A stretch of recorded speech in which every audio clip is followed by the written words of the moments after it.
Hello friends, स्वागत है आपका अपने YouTube channel Bihar board study point Prince sir पे। जैसा कि आप लोग जानते हैं कि मैं प्रतिदिन हिंदी व्याकरण से एक एक टॉपिक लेकर आता हूं। तो आज का जो हमारा टॉपिक होने वाला है, टॉपिक नंबर 9 है, वो व्याकरण, हिंदी व्याकरण का, जिसका नाम है समानार्थी, जिसको हम लोग कहते हैं पर्यायवाची शब्द, विलोम शब्द, तुकांत एवं अतुकांत शब्द और समान ध्वनियों वाले शब्द। मतलब कि टॉपिक नंबर 9 में सीटेट के हिसाब से 4 टॉपिक हैं। और भी क्लास में आप लोग पढ़ते हैं तो अलग अलग टॉपिक का मैंने बना दिया है, ऐसा नहीं कि सब एक ही में है, अलग अलग टॉपिक में बनेगा। तो इस टॉपिक में यानी टॉपिक नंबर 9 में 4 पॉइंट है। पहला है समानार्थी शब्द, जिसको हम लोग कहते हैं पर्यायवाची शब्द। तो आज हम लोग पर्यायवाची शब्द के बारे में ही पढ़ने वाले हैं। उसके बाद है विलोम शब्द, और फिर तीसरा है तुकांत एवं अतुकांत शब्द, और चौथा है समान ध्वनियों वाले शब्द। तो चारों को अलग अलग पार्ट में हम लोग पढ़ने वाले हैं, ठीक है ना। तो ये टॉपिक 9 का पार्ट 1 है, पर्यायवाची शब्द। तो चलिए बिना टाइम गंवाए शुरू करते हैं कि पर्यायवाची शब्द होता क्या है और कैसे पर्यायवाची शब्द होते हैं, कितने होते हैं, उनको अच्छे से हम लोग समझते हैं। उससे पहले मैं आपसे कहना चाहूँगा कि अगर आप लोगों ने इसके पीछे वाले जितने भी टॉपिक 8 बन चुके हैं, 1 से लेकर 8 तक, आप लोगों ने नहीं देखा है तो आप चैनल के प्लेलिस्ट में जा करके हिंदी लैंग्वेज लिखा होगा, हिंदी लैंग्वेज एंड पेडागोजी, तो उस फाइल को खोलेंगे आप और उसमें लाइन बाय लाइन एक एक टॉपिक को अपलोड किया गया है। आप लोग अच्छे से उसको देख के उसका नोट्स बना लें, ठीक है ना। तब ये आपका तो कंटिन्यू होते ही रहेगा। तो चलिए शुरू करते हैं। जैसे कि यहाँ पे आप लोग देख रहे हैं कि ये पर्यायवाची शब्द यहाँ पे लिखा हुआ है। तो सबसे पहले हम लोग जान लें कि पर्यायवाची शब्द क्या होता है या समानार्थी शब्द किसको कहते हैं, ठीक है ना। तो कहेंगे किसी शब्द विशेष के लिए प्रयुक्त समानार्थक शब्दों को पर्यायवाची शब्द कहते हैं। मतलब कि कोई शब्द है और उस शब्द के स्थान पर प्रयुक्त मत प्रयोग किया गया ऐसा शब्द जो अर्थ बिल्कुल वही बताता हो, भले ही उसका रूप अलग हो, देखने में अलग लगता है, नाम अलग है, लेकिन उसका अर्थ जो होगा वो दोनों एक दूसरे के बराबर ही होगा। यद्यपि पर्यायवाची शब्द समानार्थी होते हैं।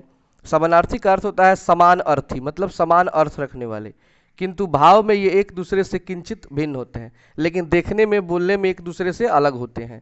सरल शब्दों में कहें तो जिन शब्दों के अर्थ में समानता होती है उन्हें समानार्थक, समानार्थी या पर्यायवाची शब्द कहते हैं। मतलब आप डिफिनीशन यहाँ से दो ठो दे सकते हैं कि यहाँ से लेकर यहाँ तक है, या सिंपल लैंग्वेज में बोल सकते हैं कि जिन शब्दों के अर्थ में समानता होती है, मतलब अर्थ नहीं बदलेगा, उसे हम लोग समानार्थक शब्द भी कहते हैं, समानार्थी शब्द भी कहते हैं, पर्यायवाची शब्द भी कहते हैं, ठीक है ना। अब चलिए हम लोग जानते हैं हर एक अक्षर से कौन कौन से इंपॉर्टेंट पर्यायवाची शब्द हैं, उनको जानते हैं। जैसे कि देखिए, हम सबसे पहले शुरू करेंगे ओ आ से शुरू होने वाले पर्यायवाची शब्द, कि ओ आ से कौन कौन से पर्यायवाची शब्द हैं। तो यहाँ पे आप देखिए है तो अनंत इसका, लेकिन हम लोग इम्पोर्टेंट वही चीज़ पढ़ेंगे जो एग्जाम में आते हैं सब, ठीक है ना। जैसे कि हमारा सबसे पहले है अ से अंधकार। तो अंधकार का क्या नाम है, तो तम। तम मतलब भी अंधकार होता है, तिमिर मतलब भी अंधकार होता है, अंधेरा मतलब भी तो अंधकार होता है, तमस मतलब भी अंधकार होता है, और अंधियारा। समझ रहे हैं ना बात को। तो अंधकार का पर्यायवाची शब्द यहाँ पे 1 2 3 4 5 ठो दिया हुआ है। एग्जाम में आपको 5 नहीं लिखना होता है, एक ही लिखना होता है। कह देगा कि अंधकार का पर्यायवाची शब्द निम्नलिखित में से क्या होगा, या अंधकार का पर्यायवाची शब्द लिखें, तो आप इसमें से किसी एक को लिख सकते हैं। इसलिए मैंने हर एक का 3 से 4 5 लिखा है कि आपको कम से कम एक तो याद रहेगा ही। फिर हमारा दूसरा है आम। एक फल है, आप लोग जानते ही हैं, आम का सीजन भी है ये। तो आम का पर्यायवाची शब्द होगा रसाल। रसाल मतलब भी होता है आम, आम्र मतलब भी होता है आम, सौरभ, अमृत फल। तो ये 4 है आम के पर्यायवाची शब्द। इसी तरह आपका तीसरा है आंसू, जो हमारे आंखों से निकलता है। तो उसका होगा नेत्र जल, नयन जल, चक्षु जल, अश्रु। आत्मा का होगा जीव, चैतन्य, चेतन तत्व, अंतःकरण। आग का होगा अग्नि, अनल, हुतासन, पावक, कृषाणु, वहनी, सिखी, वहनी, ठीक है ना। 6 नंबर है आँख। आँख को कहते हैं लोचन, नयन, नेत्र, चक्षु, दृष्टि। आकाश का होगा नभ, गगन, अंबर, व्योम, आसमान, अर्श। ये सभी आपको मतलब नोट्स बना लेने हैं। आपको एग्जाम में 1 से 2 ही याद रखना है, ज़्यादा नहीं। लेकिन रहेगा ज़्यादा तो उसमें से कुछ ही नहीं याद रहेगा। सर अगर एक ही लिखते तो एक आप भूल जाते, लेकिन 3 4 5 है तो आप इसमें से 1 या 2 तो याद रखेंगे ही। 8 नंबर है आनंद। आनंद का होता है हर्ष, सुख, आमोद, मोद, प्रमोद, उल्लास। आश्रम का होगा कुटी, विहार, मठ, संघ, अखाड़ा। अग्नि का होगा आग, अनल, पावक। अपमान का अनादर, अवज्ञा, अवहेलना, तिरस्कार। अलंकार का आभूषण, गहना, जेवर। अक्सर आप लोग जाते होंगे गहने के दुकान पे तो देखिएगा लिखा रहता है अलंकार, रवि अलंकार ज्वेलर्स। तो अलंकार मतलब गहना होता है, आभूषण होता है।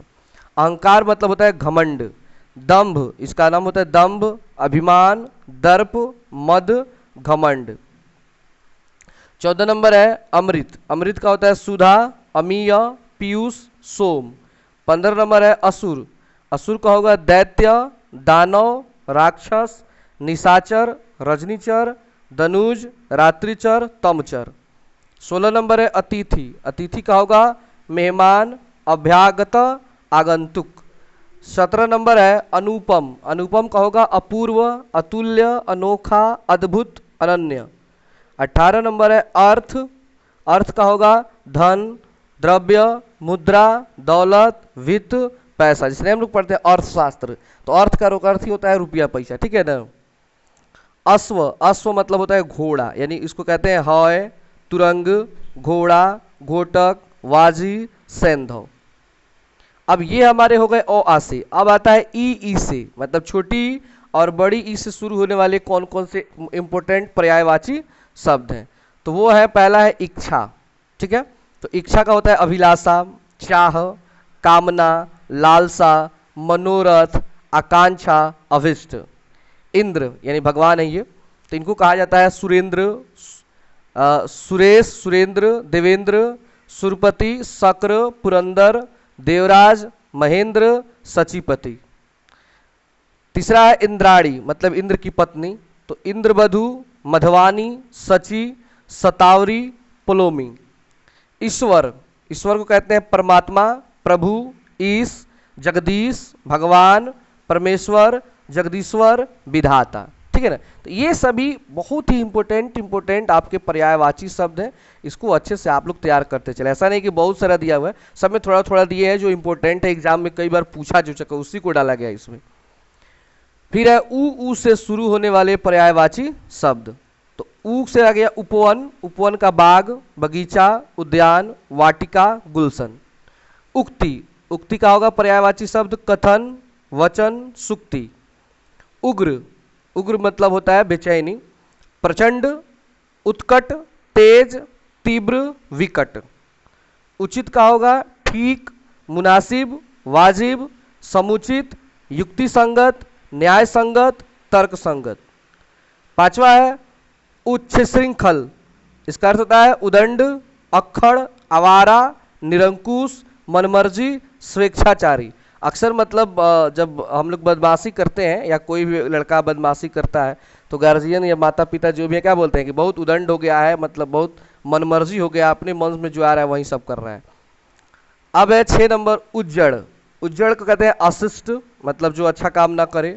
असभ्य, गंवार, जंगली, देहाती, उदंड, निरंकुश। देखिए ऐसा नहीं कि आपसे केवल उजड़ ही पूछेगा, आपसे कह देगा कि असभ्य का पर्यायवाची शब्द लिखिए, तो इसमें से कोई लिख सकते हैं। गंवार का पर्यायवाची शब्द कुछ, मतलब इसी में सब एक दूसरे का पर्यायवाची शब्द होता है। ऐसा नहीं होता है कि इसी का ये पर्यायवाची होगा, नहीं, सबका सब पर्यायवाची शब्द होता है। 7 नंबर है उजला। उजला का कहेंगे उज्जवल, श्वेत, सफेद, धवल। 8 नंबर है उजाड़ का कहेंगे जंगल, बियावान, वन। 9 नंबर है उजाला। उजाला को कहते हैं प्रकाश, रोशनी, चांदनी। 10 नंबर है उत्कर्ष। उत्कर्ष को कहते हैं समृद्धि, उन्नति, प्रगति, उठान। 11 नंबर है उत्कृष्ट। उत्कृष्ट का उत्तम, उन्नत, श्रेष्ठ, अच्छा, बढ़िया, उम्दा। 12 नंबर है उत्कोच। उत्कोच को कहते हैं घूस या रिश्वत, घूस और रिश्वत। 13 नंबर है उत्पत्ति। उत्पत्ति को कहा जाता है उद्गम, पैदाइश, जन्म, उद्भव, सृष्टि, आविर्भाव, उदय। 14 नंबर है उद्धार। उद्धार को कहते हैं मुक्ति, छुटकारा, निस्तार। 15 नंबर है युक्ति, यानी उपाय को कहते हैं युक्ति, साधन, तरकीब, तदबीर, यत्न, प्रयत्न। 16 नंबर है उद्धम। उद्धम मतलब होता है, मतलब झगड़ा वगड़ा लोग नहीं कर लेते हैं तो उसे उद्धम कहा जाता है, कि उद्धम ऐसा मतलब कि उद्धम मचा के रख दे। देखिए ये सब शब्द का यूज ना ज़्यादा संस्कृत में होता है। तो उद्धम को कहते हैं उपद्रव, उत्पात, धूम, हुल्लड़, हुड़दंग, धमा, चौकड़ी। अब आता है ए ऐसे शुरू होने वाले पर्यायवाची शब्द। तो इसमें मात्र दो ही है इंपोर्टेंट, ऐक्य जिसको कहते हैं एकत्व, एका, एकता, मेल, और एक है ऐश्वर्य जिसको कहते हैं समृद्धि, विभूति। अब है ओ औ से शुरू होने वाले पर्यायवाची शब्द।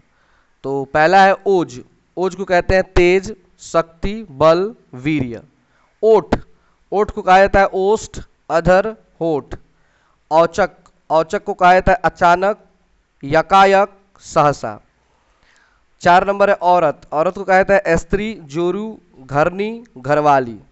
तो देखिए ये हमारे हो गए स्वर, मतलब अ से लेकर अ तक ये स्वर, जैसे होता है ना कि 1 2 पार्ट में बटा हुआ है स्वर और व्यंजन। तो स्वर से जितने भी इंपोर्टेंट पर्यायवाची शब्द हो गए यहाँ तक आपका कंप्लीट होता है। अब हम शुरू करेंगे व्यंजन वाला। कौन? व्यंजन वाला। तो इसको आप लोग अच्छे से नोट कर लीजिए, अच्छे से इसको तैयार करके याद कर लीजिए, और फिर हम लोग व्यंजन यानी क से लेकर आगे वाला जो भी पर्यायवाची शब्द है उसको अगले पार्ट में समझते हैं। तो आज के लिए इतना ही। Thanks for watching this video.